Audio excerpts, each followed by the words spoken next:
মানুষ ঘর করে কেন? প্রত্যেকটা প্রাণী রাতে কি করে? নিরাপদে ঘরে ফিরে, ঠিক না? আর ঢাকা হচ্ছে যে আপনি ঘরে ফিরে হচ্ছে মৃত্যুর মুখে পড়েন। ভালো পড়াশোনা করাতে হলে আপনাকে ভালো স্কুলে পড়াইতে হবে। প্রাইমারি স্কুলে কেউ পড়ে না। সরকারি স্কুলে ভালো শিক্ষা নাই, কিংবা হচ্ছে সেখানে ভালো পড়ানো হয় না। ফলে ঢাকায় যে মধ্যবিত্তরা বসবাস করে তাদের সন্তানকে গ্রামে পাঠিয়ে দেয়। ফলে ওই সন্তানের সাথে বাবা মার একটা দূরত্ব তৈরি হয়। তাহলে শিক্ষার এখানে ব্যবস্থা নেই। স্বাস্থ্যের ক্ষেত্রে আপনি দেখবেন যে আপনাকে যদি বলি আপনি 10টা প্রাইভেট হাসপাতালের নাম বলতে পারবেন। সরকারি আছে, এখানে সোহরাওয়ার্দী আছে ঢাকা উত্তরে, কিংবা এদিকে মেডিকেল। এগুলো যে সিরিয়াল থাকে, যে পরিমাণ আপনাকে হচ্ছে রোগীকে 11টায় হচ্ছে 30 টাকার টিকিটের রোগী দেখা, মানে ডাক্তার দেখাতে হইলে ভোর 5:30টায় গিয়ে হচ্ছে আপনার সিরিয়াল দিতে হয়। বৃহত্তর উত্তরে হচ্ছে আপনার মৈত্রী হাসপাতাল, কুয়েত মৈত্রী হাসপাতাল, সেখানে আমি দেখেছিলাম ইলেকশনের সময় যে আপনারা হচ্ছে ভোর 5:30টায় এসা সিরিয়ালে হচ্ছে যে আপনার উপস্থিত হয়েছে। বুঝতে পারছেন? তো সেই জায়গা থেকে আমাদের যেই বিষয়টা, তার মানে কি দাঁড়ানো, আপনি স্বাস্থ্য যে গুরুত্বপূর্ণ সেই জায়গাটা আপনি পাচ্ছেন না। এবার আছেন বাসস্থান। বাসস্থানের ক্ষেত্রে আপনার যেটা হয় যে মোটামুটি ঢাকায় যারা বাসাবাড়ির মালিকেরা মোটামুটি জমিদার, তাদের কাছে মনে হয় যে তারা জমিদারি একটা রাজত্ব চলে। ভাড়া দিবেন আপনি, কিন্তু আপনি হচ্ছে রাত 12টার পরে ঢুকতে পারবেন না। আপনি হচ্ছে অতিথি আসলে আপনার অতিথি আসতে পারবে না, অতিথির গাড়ি থাকতে পারবে না। আপনার হচ্ছে আপনি মানে একটা নানা ধরনের হচ্ছে পুরো একটা বিষয় থাকে। আপনাকে যখন তখন খুশি সে হচ্ছে নোটিশ দিয়ে দিতে পারবে যে ভাই বাসা মালিকের মন হয়েছে, আপনি কালকে বাসা ছেড়ে দেন। কিন্তু আপনি ছাড়তে গেলে আপনাকে 2 মাসের ভাড়া দিয়ে আসতে হবে। তাহলে কি হচ্ছে যে বসবাসের জন্য যে একটা নিরাপত্তার যে একটা যে আপনার যে জায়গাটা, মানে নির্দিষ্ট যে একটা বাসা বাড়ার যে একটা রেশিও আছে, সেই জায়গাগুলো কিন্তু আমরা কি করতে পারি না, এটার কোনো ব্যবস্থা নেই। তাহলে আপনি বাসস্থান হচ্ছে আপনি পাচ্ছেন না। তাহলে এই যে ধরেন রাষ্ট্রের আপনার 5টা মৌলিক অধিকার আপনাকে দিল, তার 3টাই গুরুত্বপূর্ণ বিষয় আপনি এই রাষ্ট্রে হচ্ছে পাচ্ছেন না। আরেকটা জিনিস চিন্তা করেন যে একটা শিশু, ওরা যদি বলেন যে ঢাকা কি, ঢাকা হলে ওর কাছে একটা ইমাজিনেশন হয়, অথবা সদরঘাটের একটা দৃশ্য ওর মাথায় ভাসে, কিংবা গাবতলী শহরের, কিংবা বড় বড় বিল্ডিং এর।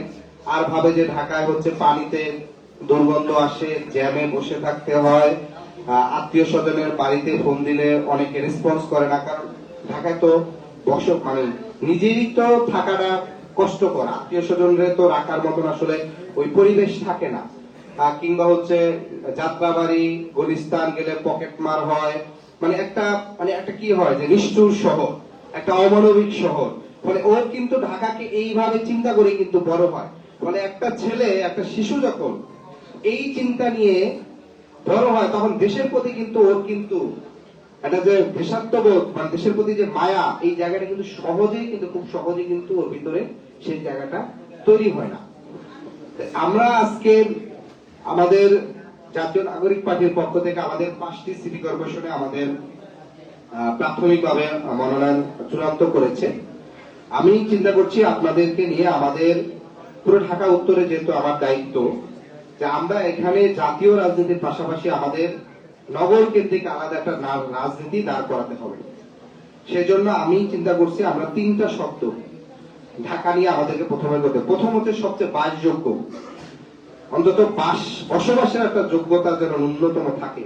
বৃষ্টি হলে যেন আপনি বাসা থেকে বের হতে না পারেন, অবরুদ্ধ হয়ে না যান। আপনি রাস্তায় বের হন, উপর থেকে হচ্ছে নির্মাণাধীন ভবনের ইট পরে আপনি মারা যান। বৃষ্টি নামলে রাস্তায় পানি জমে, সেখানে বিদ্যুৎ স্পৃষ্ট হয়ে আপনাকে মারা যেতে হয়। আপনি রাতে নিরাপদে বাসায় ঘুমান, আপনার বিল্ডিং এর পাশের বিল্ডিং এ দেখা যাচ্ছে অবৈধ কেমিক্যালের গুদাম আছে, হঠাৎ করে রাতে দাঁড়ান আগুন লেগে আপনি হচ্ছে মারা গেলেন। মানুষ ঘর করে কেন? প্রত্যেকটা প্রাণী রাতে কি করে? নিরাপদে ঘরে ফিরে, ঠিক না? আর ঢাকা হচ্ছে যে আপনি ঘরে ফিরে হচ্ছে মৃত্যুর মুখে পড়েন।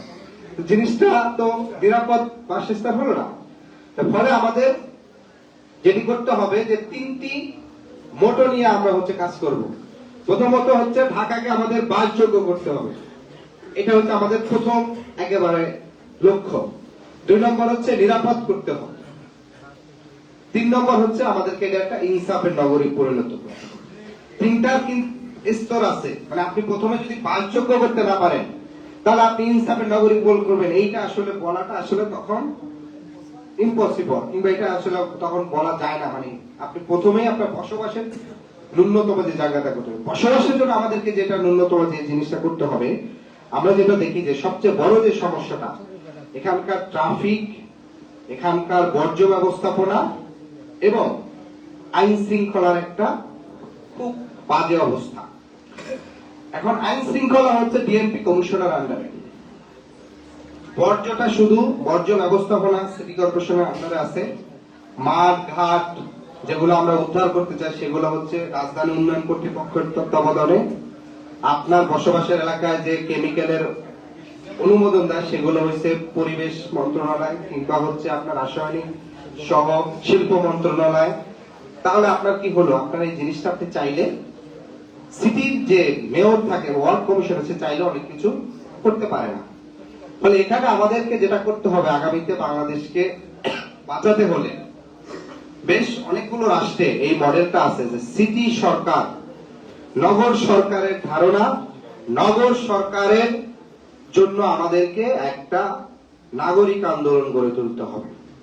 ঢাকায় যারা দায়িত্ব আসবে নির্বাচিত হয়ে, তাদের জন্য স্পেশাল সিটি পুলিশ, আইন শৃঙ্খলা থেকে শুরু করে, আপনি বলতেছেন যে ধরেন আপনার মোবাইল চুরি হয়েছে, আপনাকে যাইতে হচ্ছে ডিএমপির কাছে, কিন্তু আপনি বলতেছেন যে এটা নিরাপত্তা হচ্ছে সিটি কর্পোরেশন মেয়র কিংবা ওয়ার্ড কমিশনার দেবেন। পুলিশ তো সিটি কর্পোরেশন মেয়র তো ওয়ার্ড কমিশনার তো দূরের কথা, সিটি মেয়রেরই তো কথা সে গুরুত্ব দেয় না, কারণ তার তত্ত্বাবধানে সে না, তাকে হচ্ছে স্বরাষ্ট্র মন্ত্রণালয় হচ্ছে অনুমোদন দেয়। কিন্তু আমরা সবসময় উদাহরণ দেই না, সবচেয়ে নিউ ইয়র্ক সিটিতে যে মেয়র হন তাকে কিন্তু ওই দেশের সংবিধানের পাশাপাশি শুধুমাত্র নিউ ইয়র্কের জন্য কিছু সনদ আছে, মানে নিউ ইয়র্ক শহরের জন্য একটা নির্দিষ্ট কিছু সনদ আছে যেটার উপর তাকে শপথ গ্রহণ করতে হয়, যেটাকে তারা বলেন যে charter of city of new York.